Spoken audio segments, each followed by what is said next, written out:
إن الحمد لله نحمده ونستعينه ونستغفره ونعوذ بالله من شرور أنفسنا من يهده الله فلا مضل له ومن يضلل فلا هادي له وأشهد أن لا إله إلا الله وحده لا شريك له وأشهد أن محمدا عبده ورسوله أما بعد فإن خير الحديث كتاب الله وخير الهدي هدي محمد صلى الله عليه وسلم وشر الأمور محدثاتها وكل محدثة بدعة وكل بدعة ضلالة وكل ضلالة في النار.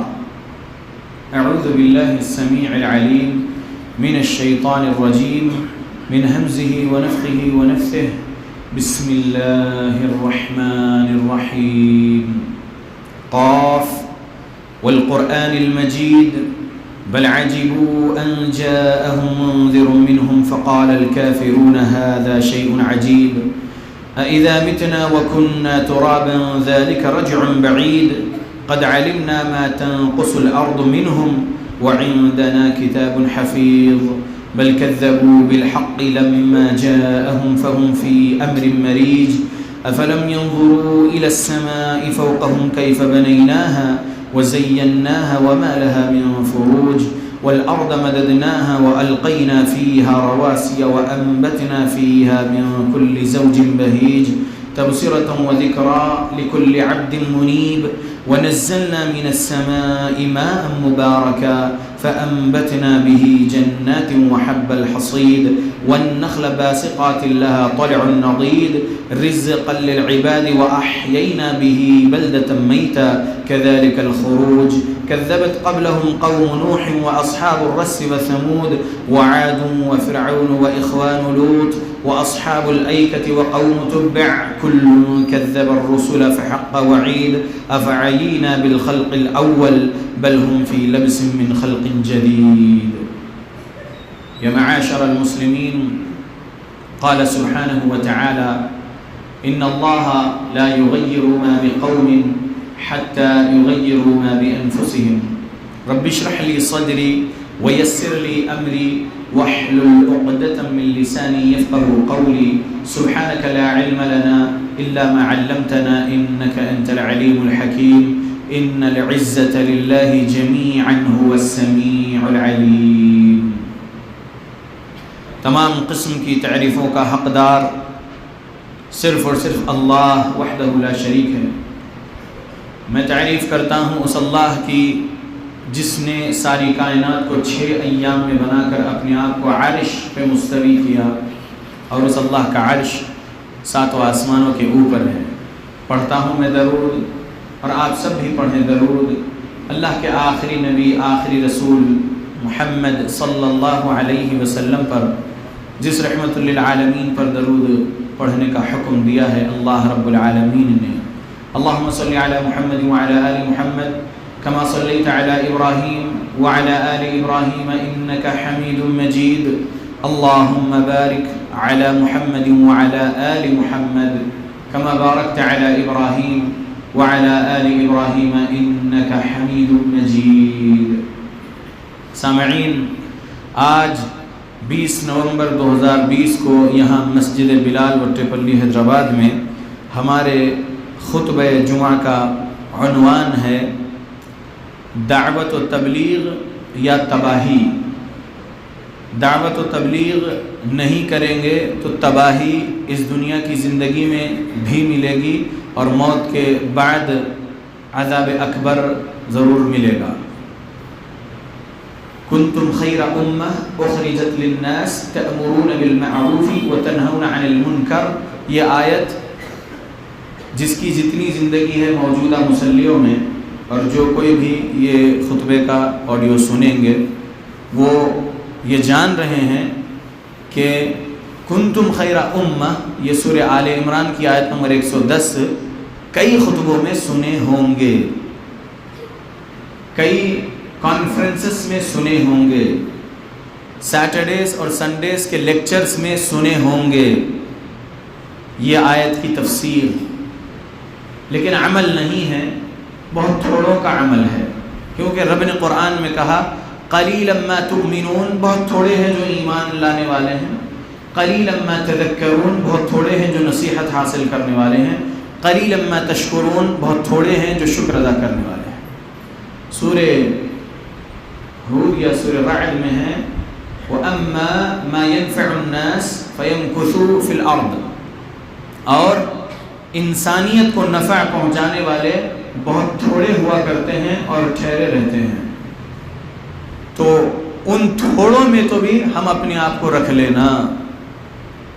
صحیح البخاری میں کتاب الانبیاء میں محمد الرسول اللہ صلی اللہ علیہ وسلم کی جو حدیث ہے، نبیوں کے بارے میں جو پیارے نبی بیان کرے، اس میں آدم علیہ السلام کے بارے میں ایک حدیث پیارے رسول محمد صلی اللہ علیہ وسلم کی، قیامت کے دن آدم علیہ السلام کو جہنم اور جنت کے پاس لا کر کھڑایا جائے گا اور حکم دیا جائے گا کہ اولاد آدم کے ہزار لوگوں کو لایا جائے آدم کے پاس۔ ہزار کا گروہ آتا رہے گا، اللہ سے پوچھیں گے اس میں کتنے جہنمی کتنے جنتی، تو 999 جہنم میں ڈالے جائیں گے، ایک جنت میں۔ وہ ہر 1000 میں سے ایک جو جنت والا رہے گا اس میں ہم رہنا، یہ ہر ایک آپ میں سے اور میں اپنے آپ کی فکر بنا لینا کہ مجھے جنتی رہنا ہے، مجھے جہنم نہیں چاہیے۔ کیوں؟ کیونکہ دنیا کی آگ سے اگر کچھ چرکا لگ کے چھالا آتا ہے تو وہ صحیح ہونے تک تکلیف رہتی ہے۔ جسم کے کسی بھی حصے پر اگر وہ چھالا لگتا ہے دنیاوی آگ کے چرکے کا تو تکلیف ہوتی ہے، اور آخرت والی جو آگ ہے، نارکم هذه جزء من 70 جزءا من نار جہنم، دنیا کی آگ سے 70 گنا زیادہ تیز آگ ہے جہنم کی آگ۔ یہ پیارے رسول محمد صلی اللہ علیہ وسلم کی حدیث ہے۔ وہ آگ کے بارے میں رب نے سورہ نساء میں ایک بات کہا، بدلناہم جلودا غیرہا، جیسا ہم دیکھ رہے ہیں کہ ہماری اگر چمڑی ہمارے جسم کی اگر چرکا لگنے پر جل رہی ہے تو پھر اللہ کچھ دنوں بعد ہمارے چمڑے کو ٹھیک کر دیتا ہے، نئی چمڑی دیتا ہے۔ لیکن وہاں پر آخرت میں کیسے ہوگا؟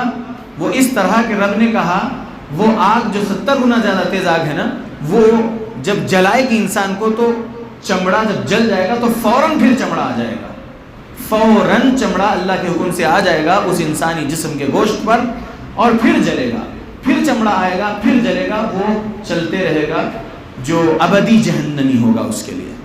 تو وہ آگ بہت ہولناک آگ ہے۔ اس سے اپنے آپ کو بچانے کے لیے دنیا کی زندگی میں کنتم خیر امہ اخرجت للناس، تم سب سے بہترین امت ہو، اخرجت للناس، نکالے گئے ہوں لوگوں کے لیے۔ کس کے لیے؟ لوگوں کے لیے نکالے گئے ہو۔ کیا کام ہے تمہاری؟ ایٹریبیوٹ کیا ہے تمہارا؟ تمہاری صفت کیا ہے؟ تمہارا کام کیا ہے؟ تأمرون بالمعروف، بلاتے ہو تم معروف کے طرف، نیکی کے طرف بلاتے ہو، وتنہون عن المنکر، اور تم روکتے ہو لوگوں کو برائی سے، وتؤمنون باللہ، اور تم اللہ پر ایمان رکھتے ہو۔ اللہ کے بندو، ہم کو نیکی پہلے خود کرنا ہے برائی سے بچتے ہوئے، اور لوگوں کو برائی سے بچنے کا درس دیتے رہنا ہے، تعلیم دیتے رہنا ہے، نیکی کے طرف بلاتے رہنا ہے۔ نہیں کریں گے تو تباہی ہے۔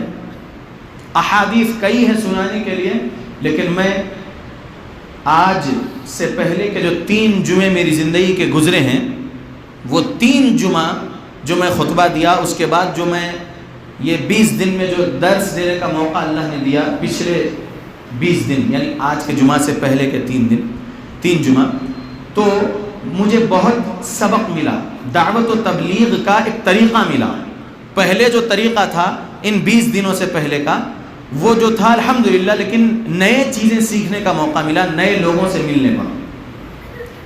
میں ایمان کے 6 ارکان جو ہے مختصر میں بول کے آج کے خطبے میں 2 ارکان پر ہی بات کروں گا انشاءاللہ۔ ایمان کے 6 ارکان، 6 میں سے 5 ارکان کا ذکر ایک آیت میں ہے قرآن کی، سورہ بقرہ سورہ 2 آیت نمبر 177۔ ليس البر أن تولوا وجوهكم قبل المشرق والمغرب ولكن البر من آمن بالله واليوم الآخر والملائكة والكتاب والنبيين. اللہ نے کہا نیکی یہ نہیں ہے کہ تم اپنا رخ اپنا چہرہ مشرق کی طرف کرو یا مغرب کی طرف کرو، بلکہ نیکی یہ ہے کہ جب وہاں پر قبلے کے بارے میں جھگڑا ہوا تھا ایمان والوں سے اور کفار کے درمیان میں، تب رب نے یہ کہا کہ نیکی یہ نہیں ہے کہ تم اپنا رخ مشرق کی طرف کرو یا مغرب کی طرف کرو، بلکہ نیکی یہ ہے کہ تم اللہ پر ایمان لاؤ، آخرت کے دن پر ایمان لاؤ، اللہ کے فرشتوں پر ایمان لاؤ، اللہ نے جو کتابیں نازل کیا نبیوں پر وہ کتابوں پر ایمان لاؤ اور نبیوں پر ایمان لاؤ. اور چھٹواں رکن ایمان کے 6 ارکان میں سے وہ ہے سورہ فرقان سورہ نمبر 25 آیت نمبر 2، وَخَلَقَ كُلَّ شَيْءٍ فَقَدَّرَهُ تَقْدِيرًا، اور ہر چیز کو ہم نے پیدا کر کے اس کی تقدیر مقرر کر دیا. یہ اللہ نے کہا. تو اچھی اور بری تقدیر اللہ کی طرف سے ہی ایمان رکھنا ایمان کا 6واں رکن. یہ 6 ارکان ایمان کے علاوہ بھی کئی جز ہیں ایمان کے، 60 سے زیادہ یا 70 کے قریب ایمان کے جز ہیں. یہ 6 ارکان جو اہم سکھائے جاتے ہیں علماء حق کی زبان سے، علماء حق کی کتابوں سے، جو قرآن اور حدیث کی صحیح دلائل کے مطابق 6 pillars of ایمان.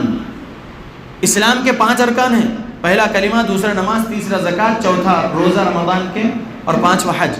لیکن یہ 5 اسلام کے ارکان کے علاوہ ایمان کے جو 6 ارکان ہیں اس میں سے آج 2 ارکان پر بات کروں گا، اللہ پر ایمان اور آخرت پر ایمان. سب سے پہلے اللہ پر ایمان.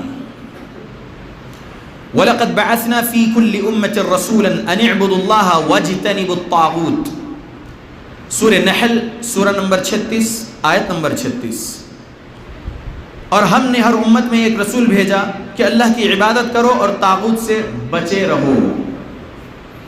ہر امت میں اللہ نے ایک پیغمبر بھیجے ہیں اور وہ پیغمبر کا یہ کام تھا کہ اپنی قوم کو اللہ کی عبادت کا حکم دینا، سبق سکھانا، تعلیم دینا اور ہر قسم کے طاغوت سے اپنے آپ کو بچانا. یہ ہر نبی کا کام تھا. محمد الرسول اللہ صلی اللہ علیہ وسلم اللہ کے آخری نبی، آخری رسول ہیں. پیارے نبی کے بعد اب کوئی نبی قیامت تک آنے والے نہیں ہیں، کوئی رسول قیامت تک آنے والے نہیں ہیں اور کوئی کتاب نازل نہیں ہونے والی ہے. قرآن آخری ریولیشن ہے اللہ کی طرف سے، آخری وحی قرآن اور حدیث پیارے نبی محمد صلی اللہ علیہ وسلم پر. اب اس کے بعد کوئی اور وحی اللہ کی طرف سے قیامت تک نازل نہیں ہونے والی ہے، کوئی کتاب نازل نہیں ہونے والی. ٹھیک ہے، تو اب ہم آخری نبی کے امتیوں کو چاہیے کہ ہم نبیوں والا کام کریں. نبیوں کے جو صحابہ تھے، نبیوں کے جو کمپینینز، ڈسائپلز تھے، ان جیسا کام ہم کو کرنا ہے، یعنی دعوت و تبلیغ کرتے رہنا ہے، لوگوں کو اچھائی سکھانا ہے، برائی سے بچتے رہو بولنا ہے قرآن و حدیث کی دلائل سے. جب معاذ بن جبل رضی اللہ عنہ کو پیارے رسول محمد صلی اللہ علیہ وسلم نے گورنر بنا کر بھیجے یمن کا، تو پیارے نبی نے کیا تعلیم دی؟ حدیث سنیے، صحیح البخاری حدیث نمبر 7372. مولى ابن عباس يقول سمعت ابن عباس يقول لما بعث النبي صلى الله عليه وسلم معاذ بن جبل إلى نحو أهل اليمن قال له إنك تقدم على قوم من أهل الكتاب فليكن أول ما تدعوهم إلى أن يوحدوا الله تعالى فإذا عرفوا ذلك فأخبرهم أن الله قد فرض عليهم 5 صلوات في يومهم وليلتهم فإذا صلوا فأخبرهم أن الله افترض عليهم زكاة في أموالهم تؤخذ من غنيهم فترد على فقيرهم فإذا أقروا بذلك فخذ منهم وتوقع كرائم أموال الناس. صحیح البخاری 7372 حدیث مکمل آپ سنیں، ترجمہ سنیے. محمد صلی اللہ علیہ وسلم کے صحابی عبداللہ بن عباس رضی اللہ عنہ نبی صلی اللہ علیہ وسلم کے سگے چچیرے بھائی بھی ہیں، ان کے غلام یہ روایت عبداللہ بن عباس سے کر رہے ہیں کہ پیارے نبی صلی اللہ علیہ وسلم نے معاذ بن جبل رضی اللہ عنہ کو یمن بھیجا تو ان سے فرمایا تم اہل کتاب میں سے ایک قوم کے پاس جا رہے ہو، اس لیے سب سے پہلے انہیں اس بات کی دعوت دینا کہ وہ اللہ کو مانیں اور میری رسالت کو مانیں. جب وہ اسے سمجھ لیں تو پھر انہیں بتانا کہ اللہ نے ایک دن اور رات میں ان پر 5 نمازیں فرض کی ہیں. جب وہ نماز پڑھنے لگیں تو انہیں بتانا کہ اللہ نے ان پر ان کے مالوں میں زکوٰۃ فرض کی ہے جو ان کے امیروں سے لی جائے گی اور ان کے غریبوں میں لوٹا دی جائے گی. جب وہ اس کام کا بھی اقرار کر لیں تو ان سے زکوٰۃ لینا اور لوگوں کے عمدہ مال ہے ان سے پرہیز کرنا۔ فَلْيَكُنْ أَوَّلَ مَا تَدْعُوهُمْ إِلَىٰ أَن يُوَحِّدُوا اللَّهَ تَعَالَىٰ، میرے عنوان کے مطابق مکمل حدیث میں سے یہ بات لے رہا ہوں۔ سب سے پہلے تم جس چیز کے طرف ان کو دعوت دینا، فَلْيَكُنْ أَوَّلَ مَا تَدْعُوهُمْ إِلَىٰ أَن يُوَحِّدُوا اللَّهَ تَعَالَىٰ، پہلے نماز کے طرف نہیں بلانا ہے، پہلے زکوٰۃ دیو بول کے نہیں بولنا ہے، پہلے رمضان کے روزے رکھو بول کے نہیں بولنا ہے، پہلے عمرہ یا حج کرو بول کے نہیں بولنا ہے۔ کیا بولنا ہے پہلے نمبر پہ اللہ کی توحید سکھانا ہے، اللہ کی توحید، اللہ کی وحدانیت کے طرف بلانا ہے۔ اس کے بعد اگر وہ مان لیتے ہیں لا الہ الا اللہ محمد رسول اللہ کا اقرار کر لیتے ہیں، تب ان کو نماز کا حکم دینا ہے۔ پھر نماز جب پڑھنے لگ جائیں تو پھر ان کو ان کے مال کی زکوٰۃ کا بولنا ہے۔ اس 7372 نمبر کی حدیث صحیح البخاری سے یہ سبق ملا۔ ایک کرسچین سے ہماری بات ہوئی ان 20 دنوں کے اندر، تو وہاں پر توحید والی بات بھی ہوئی۔ کوئی ایک کرسچین نے سوال بھی کیا تھا کہ یہ جو 3 قسم کی توحید کا آپ لوگ بولتے ہیں تو اس کا لفظ یہ بعد کے لوگوں نے توحید بولے ہیں، توحید قرآن حدیث میں نہیں ہے نا۔ خیر، وہ جس کسی سے بھی اسلام کے خلاف سنا ہوگا، بیچارہ ہے، بول لیا۔ اب ہم اس کو کیا جواب دینا؟ ہم اس کو یہ حدیث سنانا۔ سب سے پہلے ہم اس کو بتانا توحید کا روٹ ورڈ احد اور واحد ہے۔ قل هو اللہ احد للہ الواحد القہار، یہ احد اور واحد لفظ توحید کا روٹ ورڈ ہے، یہاں سے ہی توحید لفظ بولا گیا ہے۔ میں حدیث سناتا ہوں، توحید ورڈ صحابی کی زبان سے۔ سیدنا حارث بن حارث العائذی رضی اللہ عنہ سے روایت ہے کہ میں جب جاہلیت میں مکہ آیا تو دیکھا کہ نبی صلی اللہ علیہ وسلم کے پاس لوگ جمع ہیں۔ میں نے اپنے والد سے پوچھا یہ لوگ کیوں جمع ہیں؟ اس نے کہا یہ لوگ ایک صحابی کے پاس جمع ہیں۔ فَإِذَا النَّبِيُّ صلی اللہ علیہ وسلم يَدْعُو إِلَى تَوْحِيدِ اللَّهِ وَالْإِيمَانِ، صحابی کے الفاظ، فَإِذَا النَّبِيُّ صلی اللہ علیہ وسلم يَدْعُو إِلَى تَوْحِيدِ اللَّهِ وَالْإِيمَانِ، میں نے قریب آ کر دیکھا تو نبی صلی اللہ علیہ وسلم اللہ کی توحید اور ایمان کی طرف دعوت دے رہے تھے۔ یہ حدیث صحابی رسول کا یہ فرمان امام بخاری رحمۃ اللہ علیہ کی کتاب التاریخ الکبیر للبخاری جلد نمبر 2 صفحہ نمبر 262، سند اس کی صحیح، اور اس کی سند کو صحیح کہا ابو زرعہ رحمۃ اللہ علیہ، اور تاریخ دمشق میں ابن عساکر رحمۃ اللہ علیہ نے جلد 12 صفحہ نمبر 213 214 پر نقل کیے، اور ابن ابی عاصم نے اپنی کتاب الآحاد والمثانی میں جلد نمبر 5 صفحہ نمبر 374 پر حدیث نمبر 2976 پر نقل کیے۔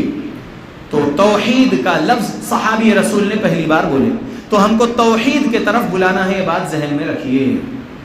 شرک سے لوگوں کو بچانے کا کام ہمیں کرنا ہے۔ شرک کے بارے میں اگر بولنے کے لیے بولیں وقت لگے گا، زندگی ختم ہو جائے گی، لیکن شرک کی مذمت ہم بولتے رہ جائیں گے اور توحید بیان کرتے رہ جائیں گے، لیکن اللہ کی صفات، اللہ کی توحید بیان کرنا مکمل نہیں ہوگا۔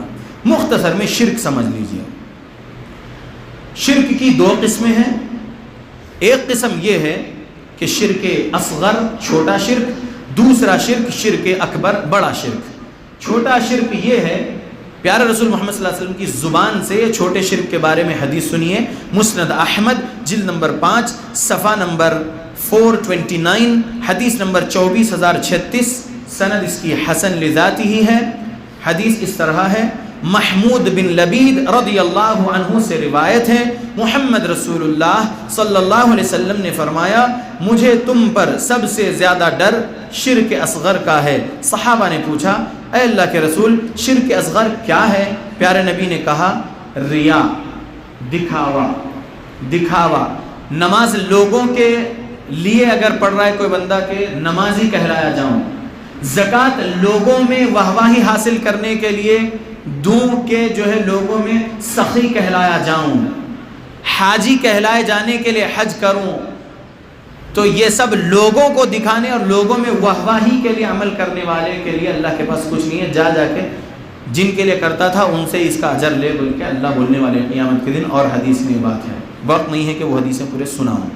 تو شرک اصغر چھوٹا شرک، اللہ ہم سب کو ریاکاری کے شرک سے بچائے، آمین.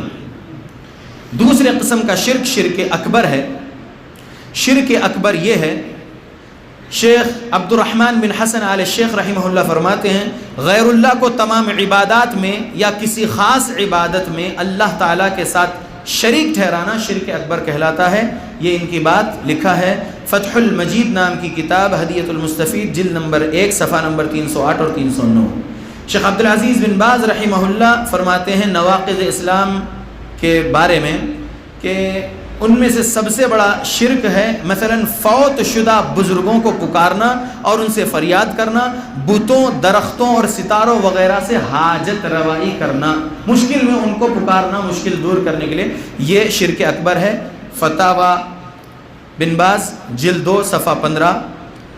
محمد بن صالح العثیمین رحمۃ اللہ علیہ فرماتے ہیں، ان سے جب پوچھا گیا کہ دور نبوی صلی اللہ علیہ وسلم کے مشرکین کا شرک کیسا تھا، تو انہوں نے جواب دیا پیارے نبی محمد صلی اللہ علیہ وسلم کے دور کے مشرکین کا شرک ربوبیت میں نہیں تھا، وہ اللہ کو رب مانتے تھے. اس کا ذکر اللہ ہی نے خود نقل کیا سورہ مؤمنون میں.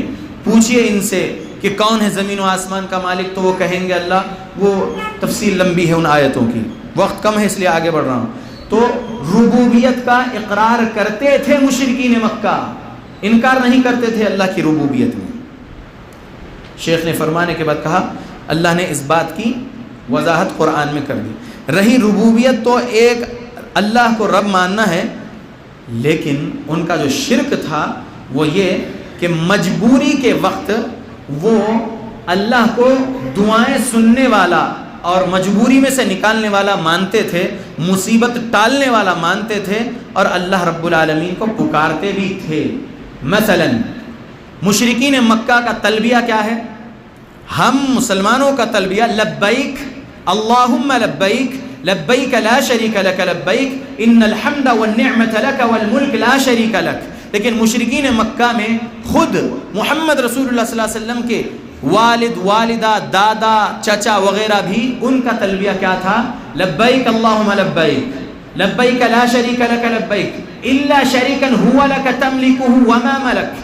حاضر ہے ہم اے اللہ تیرے لئے حاضر ہیں، تیرا کوئی شریک نہیں ہے، ہم تیرے لئے حاضر ہیں سوائے ان شریکوں کے جنہیں تو نے کچھ ملکیت، کچھ طاقت دے رکھا ہے، ان طاقتوں کا مالک بھی تو ہی ہے.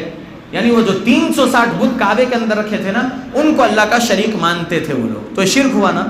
تو یہ ہے مشرکین مکہ کا شرک. اب اگر انہی کے روش پر یا ان سے اور بہت آگے بھی بڑھ چکے ہیں آج کے شرک کرنے والے، لا الہ الا اللہ محمد رسول اللہ پڑھتے ہوئے بھی شرک کر رہے ہیں، تو وہ سب شرک اکبر ہے.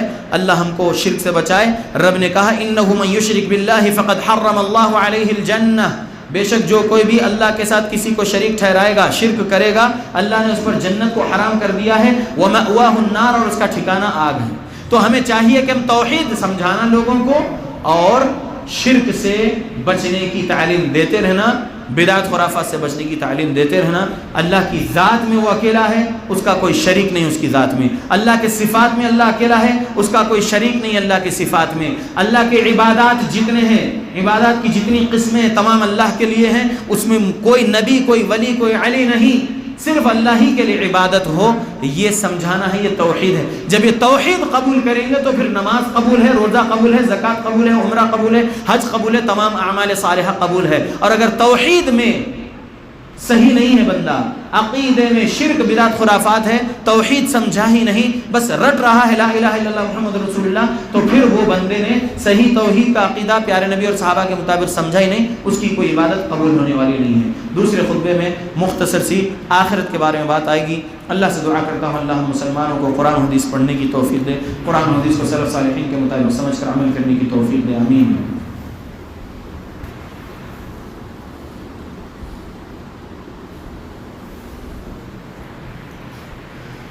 الحمد لله وكفى وسلام على عباده الذين اصطفى وبعد اللهم صل وسلم على نبينا محمد. پہلے خطبے میں نے آپ کے سامنے کہا کہ ایک نصرانی سے میری پچھلے دنوں بات ہوئی تو اس نے توحید کے بارے میں بولا، تو ہم نے اس کو توحید کا لفظ بتائے، کہاں کہاں سے وہ توحید سمجھائی گئی قرآن حدیث میں. میرے پاس خطبے جمعہ میں وقت مختصر ہے، کہ میں وہ تفصیل نہ بتا سکوں جو میں نے کئی گھنٹے اس نصرانی سے بات کیا توحید سمجھانے کے لیے۔ مختصر سے وقت میں آپ کے سامنے کچھ باتیں میں نے رکھا توحید کی۔ میں اب آپ کے سامنے آخرت پر ایمان کے بارے میں کچھ کہہ دوں۔ ایمان کے 6 ارکان میں سے یہ ایک رکن ہے، اللہ پر ایمان۔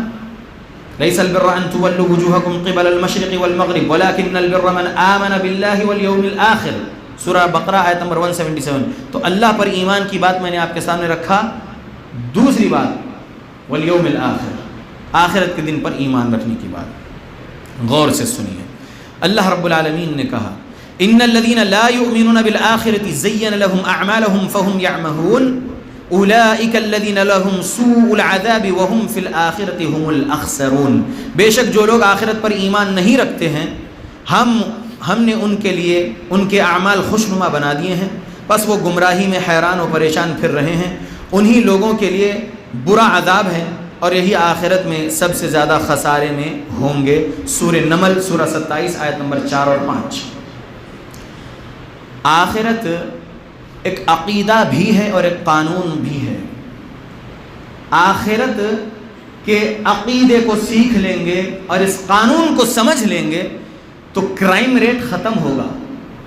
کرائم ریٹ اگر دنیا میں رہے گا بھی تو بہت ہی کم رہے گا، یعنی کرائم جو دنیا میں ہو رہا ہے، جو جرائم، کئی قسم کے جرم جو دنیا میں ہو رہے ہیں، آخرت پر ایمان رہے گا تو وہ جرم سے بچے گا بندہ۔ اور اگر آخرت پر ایمان جیسے رکھنا چاہیے ویسے نہیں ہے، زبانی بول رہا ہے کہ میں اللہ پر ایمان رکھتا ہوں، میں آخرت پر ایمان رکھتا ہوں، میں نبیوں پر، کتابوں پر، تقدیر پر اور فرشتوں پر، سب پر ایمان رکھتا ہوں، زبانی بول رہا ہے لیکن اس کا حق ادا نہیں کر رہا ہے، یعنی جو ایمان کے ارکان ہیں اس کو صحیح سمجھ کر اس کے مطابق زندگی گزارنا چاہیے ویسے نہیں کر رہا ہے، تو پھر وہ زبانی بول رہا ہے آخرت پر ایمان کی بات۔ آخرت پر ایمان صحیح نہیں ہے اگر وہ جرم میں ملوث ہے، جرم میں مصروف ہے۔ تو غور کرنے والی بات ہے، اللہ رب العالمین نے کہا قل بلا وربی لتبعثن ثم لتنبؤن بما عملتم وذلك على الله يسير۔ کہہ دو کیوں نہیں، میرے رب کی قسم تمہیں ضرور زندہ کیا جائے گا، پھر تمہارے اعمال تمہیں بتائے جائیں گے اور یہ اللہ کے لیے آسان ہے۔ سورہ تغابن آیت نمبر 7۔ اللہ اکبر۔ یہ دنیا فانی ہے، آخرت باقی ہے اور اٹھائے جانے والے ہیں اللہ رب العالمین کے وہ بندے جو کفار اور مشرکین مکہ میں سے جو بولتے تھے کہ یہ دوبارہ اٹھائے جانے کی کیسی بات ہے، جب ہڈیاں ختم ہو جائیں گی قبر میں دفنائے جانے کے بعد تو پھر دوبارہ اٹھائے جانے کی یہ کون سی بات ہے۔ تو رب نے کئی جواب دیا، اس میں سے ایک یہ کہ پہلی مرتبہ کا تمہارا بنانا زیادہ مشکل یا دوبارہ اٹھائے جانا زیادہ مشکل، اللہ کے لیے کوئی مشکل نہیں۔ وعلی اللہ یسیر، اللہ رب العالمین کے لیے ہر چیز آسان ہے۔ وذلک علی اللہ یسیر، اللہ کے لیے آسان ہے۔ تم کو پہلی مرتبہ بنائے نطفے سے، اور اللہ رب العالمین نے جس طریقے سے تمہاری چہرے بنائے، تمہارا جسم بنائے تمہاری ماں کے بطن میں، پھر تم کو دنیا میں لائے، تو قبر سے دوبارہ اٹھایا جانا اللہ کے لیے کوئی مشکل کام نہیں ہے۔ اللہ کن فیکون کا مالک ہے، اللہ رب العالمین اٹھائے گا اور پھر جو کرتے تھے وہ بتا دے گا۔ رب ذوالجلال نے کہا وَوُضِعَ الْكِتَابُ فَتَرَى الْمُجْرِمِينَ مُشْفِقِينَ مِمَّا فِيهِ وَيَقُولُونَ يَا وَيْلَتَنَا مَا لِهَذَا الْكِتَابِ لَا يُغَادِرُ صَغِيرَةً وَلَا كَبِيرَةً إِلَّا أَحْصَاهَا وَوَجَدُوا مَا عَمِلُوا حَاضِرًا وَلَا يَظْلِمُ رَبُّكَ أَحَدًا۔ سورہ کہف سورہ 18 آیت 49۔ ترجمہ، اور نامہ اعمال کی کتاب رکھ دی جائے گی تو جرم کرنے والے اس سے ڈرے ہوئے ہوں گے اور کہیں گے ہائے ہماری تباہی، یہ کیسی کتاب ہے جس میں نہ کوئی چھوٹی بات رہ گئی اور نہ بڑی، اس میں سب کچھ درج ہے۔ اور وہ اپنے اعمال کو اپنے سامنے حاضر پائیں گے، اور تیرا رب کسی پر ظلم نہیں کرتا، اللہ کسی پر ظلم نہیں کرے گا۔ اعوذ باللہ من الشیطان الرجیم، بسم اللہ الرحمن الرحیم۔ اذا زلزلت الارض زلزالها، جب زمین بہت زور سے جھنجھوڑ دی جائے گی، وَأَخْرَجَتِ الْأَرْضُ أَثْقَالَهَا، اور زمین اپنا بوجھ نکال باہر پھینکے گی، وَأَخْرَجَتِ الْأَرْضُ أَثْقَالَهَا وَقَالَ الْإِنسَانُ مَا لَهَا، انسان کہے گا اس کو کیا ہو گیا ہے، يَوْمَئِذٍ تُحَدِّثُ أَخْبَارَهَا، اس دن زمین اپنی خبریں بیان کرے گی، تحدث بیان کرے گی، اخبارها اس کی خبریں، کس زمین پر کس نے کیا کیا؟ زمین خبر بیان کرے گی. رب نے کہا یومئذ تحدث اخبارها بأن ربك اوحى لها. لوگ کہیں گے زمین کیسے خبر بیان کرے گی؟ بأن ربك اوحى لها, تمہارے رب نے اسے اوحا حکم دیا ہے, وحی کیا ہے, وہ بیان کرنے کے لیے زمین کو رب نے کہا. رب بیان کر رہی ہے بأن ربك اوحى لها. اللہ کیا چیز؟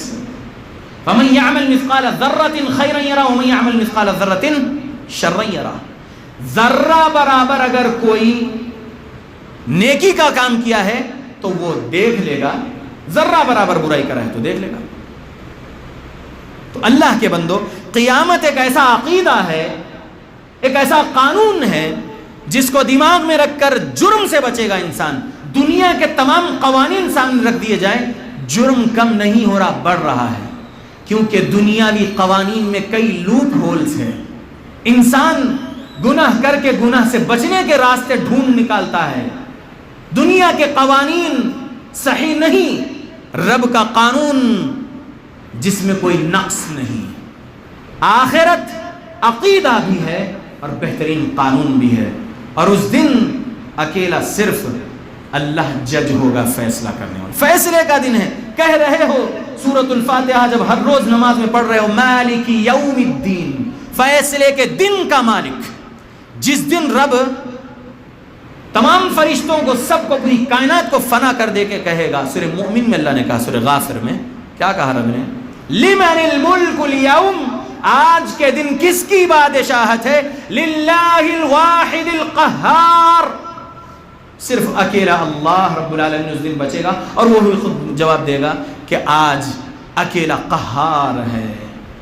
سبحان اللہ, اس کے قہر نے کائنات کو فنا کر کے رکھ دیا ہوگا قیامت والے دن. تو اللہ کے بندو, آخرت پر ایمان جو رکھتا ہے نا, وہ شرک سے بچتا ہے, وہ ماں باپ کی نافرمانی سے بچتا ہے, وہ جھوٹ بولنے اور جھوٹی گواہی سے بچتا ہے, وہ زنا سے بچتا ہے, وہ چوری سے بچتا ہے, یتیم کا مال ناحق کھانے سے بچتا ہے, لوگوں کا مال ناحق کھانے سے بچتا ہے, اللہ کا مال ناحق کھانے سے بچتا ہے. وہ ہر کبیرہ گناہ سے اپنے آپ کو بچاتا ہے, اور ذہن میں بات رکھتا ہے کہ اگر کبھی صغیرہ کچھ ہو جاتے ہیں گناہ, کیونکہ ابن آدم ہوں, خطا کار ہوں, خطا ہو جاتی ہے, تو خطا معاف ہو سکتے ہیں نماز پڑھنے سے, توبہ کر لینے سے, لیکن سچی توبہ, استغفار کرنا پڑے گا گناہوں سے جو کبیرہ گناہ ہے, اور پھر دوبارہ نہیں کروں گا وہ گناہ, اور اس گناہ کے بارے میں سوچوں گا بھی نہیں میری موت آنے تک, ایسا کہہ کر گامزن ہو جاتا ہے اعمال صالحہ کرنے کے لیے. تب تو اس کی دعا قبول ہوتی ہے, اس کی استغفار قبول ہوتی ہے, اور پھر اللہ اس کو بخش کر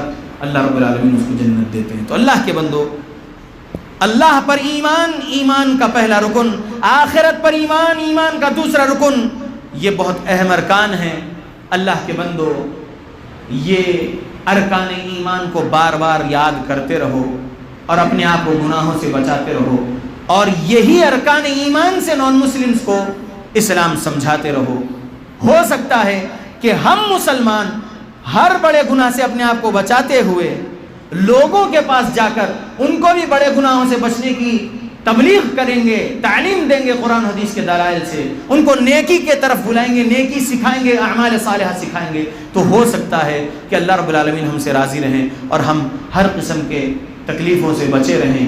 آزمائش الگ چیز ہے, عذاب ادنا الگ چیز ہے. اللہ دنیا کے عذاب ادنا سے بچائے گا, آزمائش میں اللہ رکھے گا, اور موت کے بعد اللہ جنت دے گا, کیونکہ اس دین کی تبلیغ میں انبیاء بہت زیادہ آزمائے گئے ہیں. بہت بہت تکلیفیں, مصیبتیں, آزمائش کی شکل میں انبیاءوں کو, رسولوں کو, اور ان کے ماننے والے محدثین, مبلغین جو صحیح العقیدہ صحیح عمل تھے, ان کو آزمائش آئی ہیں. آزمائش آ سکتی ہے, صبر کرتے ہوئے اللہ کے دین کا کام نہیں چھوڑنا ہے موت تک. یہ اپنی ذمہ داری سمجھیے, اور اللہ رب العالمین کے عذاب ادنا سے یہاں بچتے ہوئے عذاب اکبر سے وہاں بھی بچنا ہے. اللہ سے دعا کرتا ہوں اللہ قرآن حدیث پڑھنے کی توفیق دے, قرآن حدیث و سلف صالحین کے مطابق سمجھ کر عمل کرنے کی توفیق دے. اللہ رب العالمین ہم تمام مسلمانوں کے گناہوں کو معاف کر دے, اس کی عفو صفت کے وسیلے سے ہمیں بخش دے, معاف کر دے. اللہم اعز الاسلام والمسلمین وأذل الشرك والمشركين. اللهم من أرادنا وأراد بالمسلمين سوءا فأشغله بنفسه. اللهم أهلك الظالمين بظلمهم. اللهم أصلح أحوال المسلمين في فلسطين، اللهم أصلح أحوال المسلمين في الشام، اللهم أصلح أحوال المسلمين في العراق، اللهم أصلح أحوال المسلمين في اليمن، اللهم أصلح أحوال المسلمين في ميانمار، اللهم أصلح أحوال المسلمين في الكشمير، اللهم أصلح أحوال المسلمين في الهند، اللهم أصلح أحوال المسلمين في كل مكان. ربنا ظلمنا أنفسنا وإن لم تغفر لنا وترحمنا لنكونن من الخاسرين. اللهم يا وهاب، اللهم ألبسنا لباس التقوى وألزمنا كلمة التقوى وأمتنا حين ترضى. اللهم نسألك جنة الفردوس ونعوذ بك من النار. ربنا آتنا في الدنيا حسنة وفي الآخرة حسنة وقنا عذاب النار. ربنا تقبل منا إنك أنت السميع العليم وتب علينا إنك أنت التواب الرحيم.